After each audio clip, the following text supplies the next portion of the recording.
وصفة جراتان بالمكرونة والدجاج من ماجي. مدة الطبخ 30 دقيقة. درجة الصعوبة سهلة، تكفي ل6 أشخاص. المكونات: ظرف بشاميل بطعم الجبنة من ماجي، مكعبين من مرقة الدجاج من ماجي، 500 جرام صدور دجاج، 250 جرام مكرونة فوتوتشيني، 250 جرام فطر مقطع، 150 جرام لحم ديك رومي مقطع شرايح، كوب ونص من جبنة الموزاريلا المبشورة، 750 ملي حليب. الوصفة: اسلق الدجاج لمدة 40 دقيقة حتى تستوي وخليه على جنب.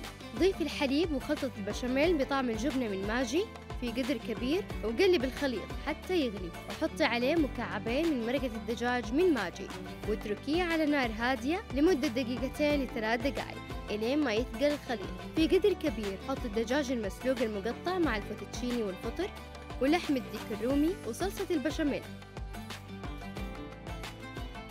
وقلبيهم مع بعض. حطي خلطة البشاميل في صينية الفرن وزودي عليها كوب صلصة البشاميل فوقها ورشي الجبنة الموزاريلا عليهم. اتركي الوصفة في فرن ساخن على درجة حرارة 250 درجة مئوية لمدة من 15 ل 20 دقيقة. في رمضان ماجي وأليكسا كل يوم معك.